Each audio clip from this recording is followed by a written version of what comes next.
Bonsoir, j'espère que vous allez toutes et tous très bien. Ce soir, on se retrouve pour un format de vidéo que vous appréciez toutes et tous.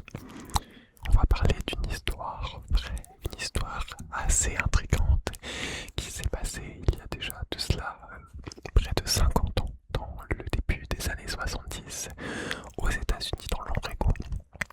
Une histoire qui a changé durablement le transport aérien, ou du moins qui a participé à son chamboulement. Une histoire mystérieuse d'un détournement d'avion. Mystérieux. Installez-vous confortablement, prenez une grande inspiration, relâchez-vous. Ce soir, on va remonter le temps dans les États-Unis des années 70, plus précisément. Notre histoire commence en 1971. C'est à ce moment-là que commence un petit peu le choc pétrolier, que la crise s'installe. Mais surtout, le monde est bien différent à cette époque. Et notamment, prendre l'avion est grandement différent. Il faut vraiment avoir ça en tête. À cette époque, pour prendre l'avion, pas de contrôle de sécurité. On va pas vous faire passer dans un portique, passer tous vos bagages au rayon X. Il n'y aura pas non plus un contrôle d'identité aussi dur qu'aujourd'hui. Aujourd'hui, vous ne pouvez pas prendre l'avion sans présenter un titre sécurisé. À cette époque, tout est beaucoup plus libre, tout est beaucoup plus permissif. On peut faire un petit peu ce qu'on veut finalement. C'est un peu dans ce contexte qu'un homme d'apparence assez innocente va organiser finalement un braquage presque parfait. Un mystère qui, encore aujourd'hui, subsiste et n'est pas totalement résolu. Notre histoire elle va commencer le 24 novembre 1971. On est la veille de Thanksgiving qui est sans doute peut-être une des fêtes, en tout cas, si ce n'est la fête la plus importante aux États-Unis. En cette veille de Thanksgiving, les aéroports sont bandés, mais surtout la météo est exécrable. Vraiment, il pleut des cordes sur toute la côte ouest, la côte du Pacifique. C'est une pluie très froide qui frappe les vitres de l'aéroport international de Portland dans l'état de l'Oregon. On est dans l'ouest des États-Unis. Vers environ 14 heures, un homme se présente au guichet de la compagnie Northwest Orient Airlines.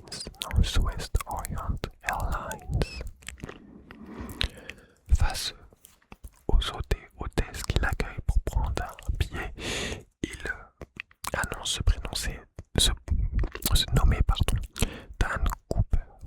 Dan Cooper, c'est ce nom qu'il présente aux personnes. Mais encore une fois, pas besoin vraiment de monter son identité ou quoi. En fait, on monte dans un avion comme aujourd'hui on prend le train ou même plus simplement le bus. Rien besoin vraiment de montrer patte blanche.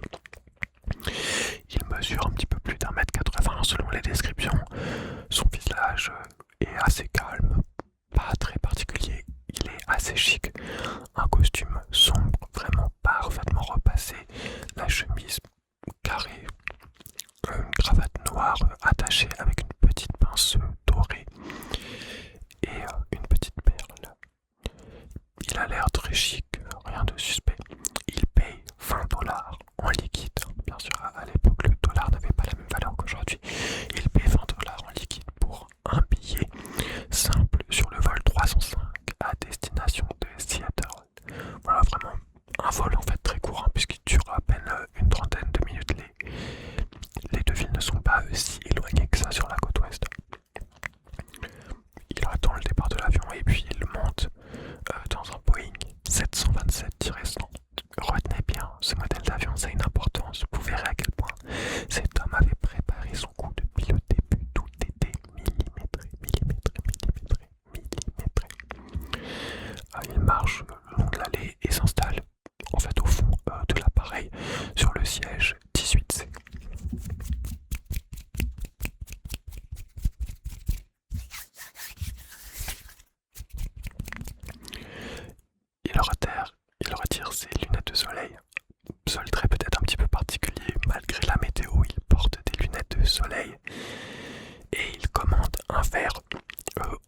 hôtesses à bord de l'avion un bourbon avec du ginger ale, vraiment une boisson précise. L'avion décolle à 14h50. Il n'est pas complet, on a seulement 36 passagers. Et en plus de ces 36 passagers, 6 membres d'équipage qui sont aussi présents dans l'avion.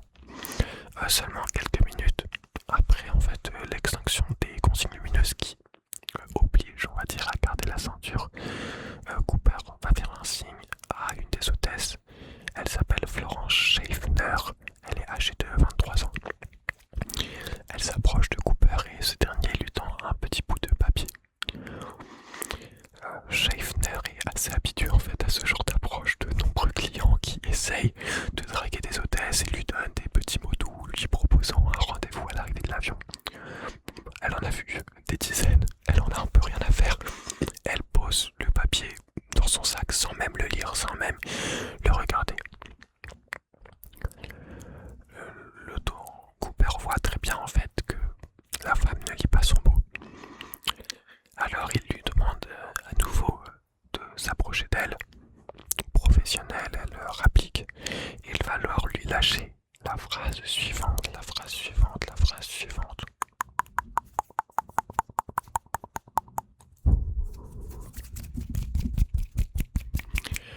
Mademoiselle, vous feriez mieux de regarder ce mot. J'ai une bombe dans ma mallette. L'hôtesse, totalement dans une incompréhension totale, retourne dans son sac, elle va chercher le mot et elle le déplie. Le message est clair, net, précis.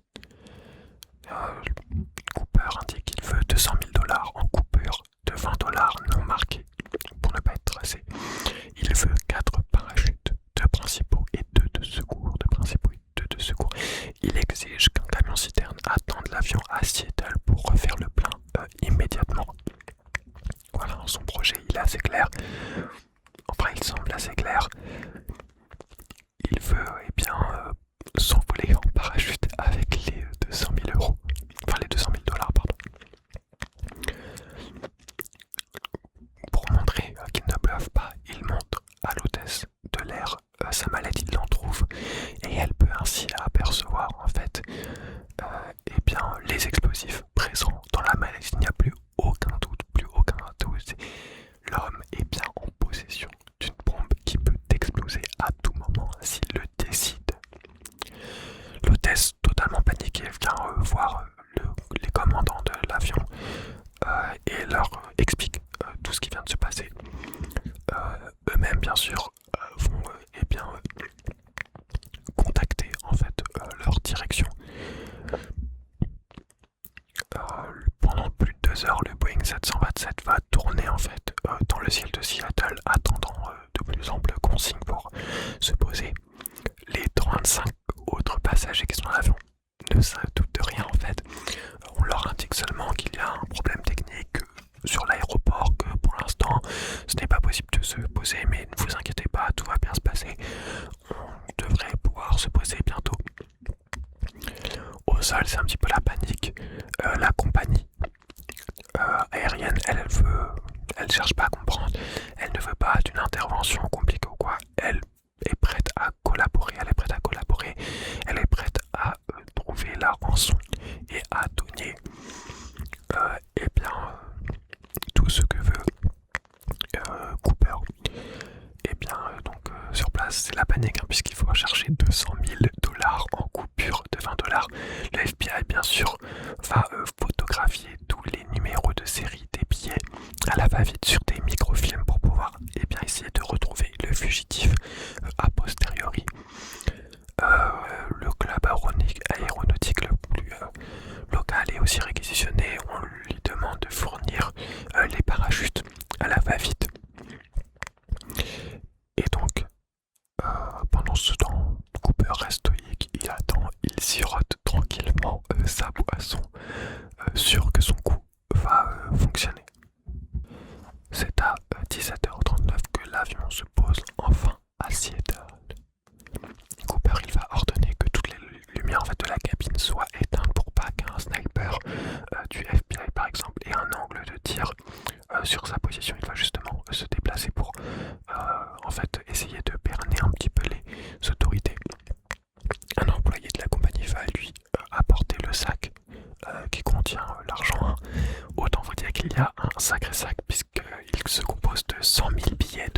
dollars.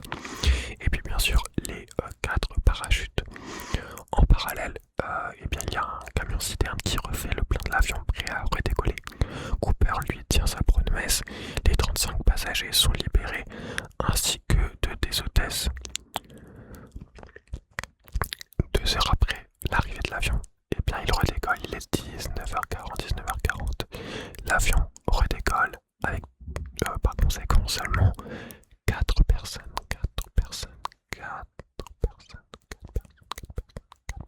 4 personnes à bord, le pilote, le copilote, l'ingénieur de vol et une dernière hôtesse. Cooper donne alors des consignes de vol très précises il donne des consignes de vol qui sont très précises au pilote, qui démontrent toute sa connaissance finalement de l'ingénierie des avions du vol et qui vont quand même intriguer beaucoup, que ce soit les personnes dans l'avion, même le FBI, parce que sa connaissance semble presque parfaite en fait. Il va leur demander d'aller vers Reno, au Nevada, à une altitude de vol inférieure à 3000 mètres, à une vitesse de 150 en fait, qui est en gros la vitesse minimale, hein, à moins de 152. L'avion va juste se cracher et des volets inclinés à 15 degrés. Le train d'atterrissage baissé, en fait, qui est la seule façon à une vitesse si basse de rester en vol et de ne pas décrocher. Donc vraiment, il connaît parfaitement. Et puis bien sûr, il demande une cabine dépressurisée. Pourquoi dépressurisée? Pour que au moment où il ouvre la porte, eh bien, il n'y ait pas, une décompression explosive qui risque de tuer tout le monde dans l'avion. De même, il demande cette vitesse minimale et cette basse altitude pour pouvoir sauter en fait, parce qu'à une vitesse plus élevée, eh bien, tout simplement sa voile, les voiles de son parachute seraient arrachées, et s'il était plus haut, eh bien les vents risqueraient d'être plus forts, et deuxièmement aussi, eh bien il ferait trop froid. Déjà là, à l'altitude où il est, c'est-à-dire 3000 mètres, on est déjà à moins 20 degrés, vous vous rendez compte, alors qu'il y a une pluie battante dehors, glaciale, il fait déjà moins 20 degrés. C'est complètement fou. Et puis, encore une fois, ce qui montre encore une fois la connaissance de Cooper du monde de l'aviation, c'est qu'il n'a pas choisi son avion au hasard. En fait, cet avion, le B727, il a la particularité, en gros, c'est plutôt un petit avion, mais en fait, il a la particularité, alors que la plupart des avions, en fait, vont avoir leur réacteur sous l'aile de l'avion. Ici, en fait, eh bien, les réacteurs sont derrière, c'est-à-dire qu'en gros, ils vont être tout à l'arrière de l'avion. Quand il va sauter, en fait, il ne sera pas du tout dans le champ des réacteurs ou quoi, qui sont à un endroit totalement opposé de l'avion. Donc voilà, tout ça, ça démontre quand même une certaine connaissance du monde de l'aviation. Vers 20h, Cooper va demander à l'hôtesse en fait de rejoindre les 3 personnels qui sont dans la cabine pour rester seul dans le reste de l'avion. Il est seul donc dans le Boeing, il s'avance alors vers l'escalier central et à 20h13, l'équipe ressent une soudaine variation de pression de l'air. Le nez de l'avion se cabre. Cooper a sauté, il vient de s'élancer dans la nuit. Il fait moins 20 degrés dehors, les pluies totalement battantes, le vent souffle à plus de 150 km/h et il s'élance en fait au-dessus d'une forêt dense, quasiment impénétrable, faite d'immenses pins tout glace dans la région du lac de Merwin, dans l'état de Washington. Sa survie semble quasiment impossible. D'ailleurs, c'est intéressant de noter que, en fait, depuis le saut de Cooper, l'agence en fait américaine de l'aviation a demandé en fait de rajouter ce qu'on appelle Loeb Cooper en français, la Cooper Vane en anglais, en fait, qui est une sorte de loquet qui ne peut s'ouvrir qu'au sol, puisque une fois l'avion en l'air avec les vents, automatiquement ce loquet va se bloquer, et ce qui fait qu'aujourd'hui c'est tout bonnement impossible. Il n'y a pas d'avion, en tout cas pas d'avion de ligne par lesquels vous pouvez en fait sauter ou ouvrir la porte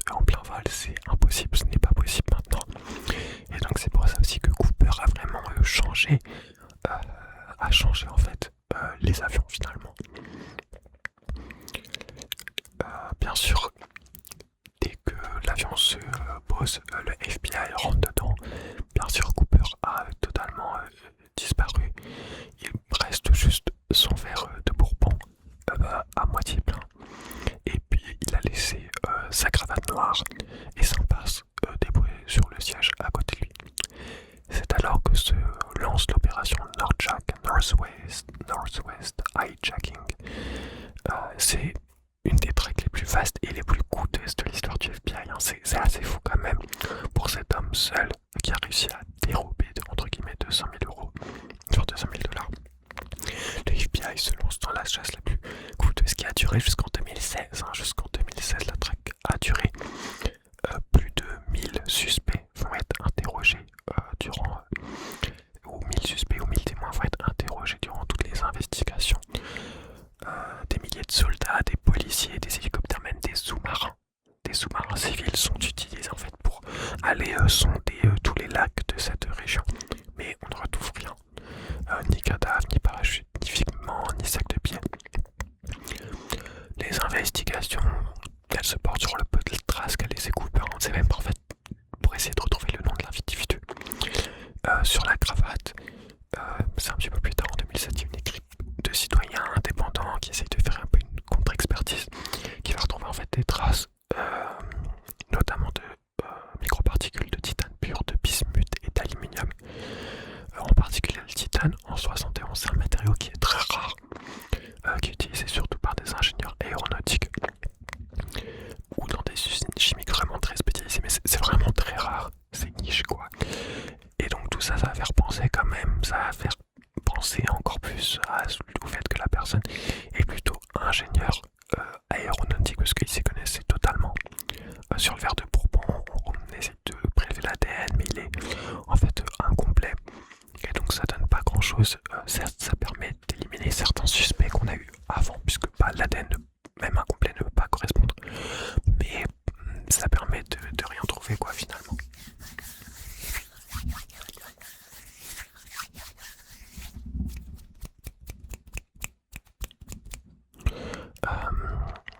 Voilà. Et puis il y a quand même alors une petite piste parce que certes on se demandait aussi si ce n'était pas un parachutiste professionnel parce que le saut a l'air quand même assez fou. Le truc c'est que en gros les parachutes, il a demandé un modèle assez précis de parachute. Or ces parachutes là ont pas vraiment en fait les paramètres requis pour le saut que voulait Cooper, notamment parce qu'ils sont pas orientables de la meilleure des manières. Et donc c'est pour ça que les experts se disent qu'un vrai parachutiste n'aurait pas demandé ça, mais surtout le club en fait a fait une erreur. Les parachutes de secours, en fait, il en a embarqué un dont la voilure était entièrement cousue fermée. En fait, qui sont des parachutes qui sont uniquement utilisés quand vous vous entraînez au sol pour des démonstrations avec les instructeurs. Or ça c'est un truc que quelqu'un qui a fait vraiment pas mal de sauts en parachute repère directement. Un vrai parachutiste ne se laisserait pas berner. Et donc tout ça, ça laisse penser que ce n'est pas possible en fait. Alors il y a eu quand même plusieurs suspects, mais ça a rien donné. On a eu Richard McCoy Jr. qui est un vétéran de la guerre du Vietnam et parachutiste, qui en gros quelques mois après le détournement de l'avion par Cooper a essayé de faire la même chose pour 500 000 euros. Mais en fait, 500 000 $, mais en fait il se trouve que la soirée de Thanksgiving où Cooper a agi lui avait un alibi béton et donc ça ne peut pas être lui pour ce vol. On a eu Robert Rackstraw, qui est un ancien pilote de l'armée expert en opérations spéciales, qui en fait correspondait totalement au portrait robot de la personne. Mais bon, finalement, au-delà de ça, on n'avait pas beaucoup de preuves matérielles en fait. Et puis on a eu L.D. Cooper qui a en gros été dénoncé par une témoin, puisque une témoin proche qui a affirmé qu'en gros il était rentré le lendemain du détournement d'avion avec des blessures graves, prétextant un accident de voiture avant de disparaître complètement. Mais pas plus de preuves que ça. La seule avancée, on va dire un petit peu concrète, elle a lieu 9 ans plus tard, en février 1980. Février 1980. Il y a un garçon de 8 ans, Brian Ingram, qui pique-nique avec sa famille sur une des plages des nombreux lacs qui se trouvent dans la région et qui va, en creusant sa mouillée, trouver 3 paquets d'argent élastiques qui sont rongés par l'eau et le temps. Ces 50 800 dollars, ils sont remis aux autorités. Pardon, ces 5 800 dollars sont remis aux autorités. Et en fait, en regardant les microfilms de la FBI, ils se rendent compte qu'il s'agit pas des mêmes numéros de série que ceux que des billets donnés à Cooper.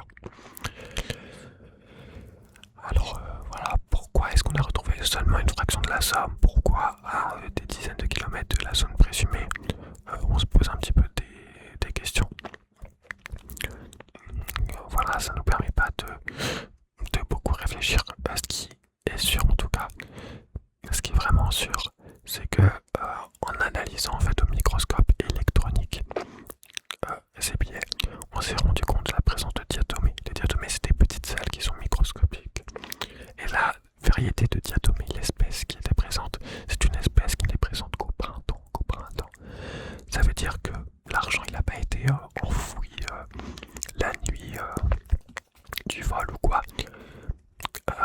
Non, ça veut dire que, eh bien, il a sûrement plongé dans l'eau dès la nuit, il est resté jusqu'au printemps et là les diatomées ont été dessus. Donc ça laisse penser plutôt que ces billets seraient plutôt tombés du sac, auraient dérivé avant d'arriver sur la plage et d'être enfouis en fait par, entre guillemets, la marée ou du moins par les légères vagues qu'il y a, le courant. Mais rien de sûr. Il faut dire que voilà, en 2016, du coup, après 45 ans de recherche infructueuse, le FBI a décidé de classer totalement l'affaire. Elle sera jamais réouverte, à moins vraiment qu'on retrouve, je sais pas, des nouvelles preuves ou quoi. Ce mystère, il subsiste toujours parce que là, en vérité, c'est surtout la thèse de la mort de Cooper qui tient. Enfin, voilà, il a sauté à 3000 mètres d'altitude, par moins 20 degrés. Un équipement totalement dérisoire, il n'avait pas de combinaison thermique ou quoi, pas gants, enfin c'est clair qu'il aurait été une hypothermie. J'ai parlé de son erreur sur les parachutes où il n'avait pas choisi les bons modèles et surtout il avait un modèle qui était réformé. Puis il y a la nature du terrain, l'atterrissage avec ses grands pains Douglas de 40 à 60 mètres, ça semble impossible de se poser sans à un moment venir s'accrocher à l'un d'eux. Ça semble totalement impossible de ne pas être coincé et puis de ne pas être assommé. Et puis surtout la preuve peut-être la plus tangible, c'est que malgré le fait que voilà, il y a une base de données en fait un petit peu avec tous ces billets marqués, notamment que le FBI alimente, jamais les billets de Cooper n'ont été retrouvés ou été mis en circulation, semble-t-il. Ce qui laisse penser que finalement cet argent il est toujours caché là où est tombé Cooper. Pour autant, eh bien, on n'a jamais retrouvé de corps, jamais retrouvé de bout de parachute ou quoi que ce soit qui laisserait penser finalement à la mort de Cooper. En fait, il y a juste ces billets et c'est tout. Et vu les moyens qu'a employé le FBI avec ses hélicoptères, ses milliers de soldats, ça semble totalement impossible. Comment est-ce qu'on n'aurait pas pu retrouver Douglas? Comment on n'aurait pas pu le retrouver? Enfin, ça semble vraiment totalement fou. Et donc c'est pour ça que le mystère subsiste, même si notre raison nous laisse penser qu'il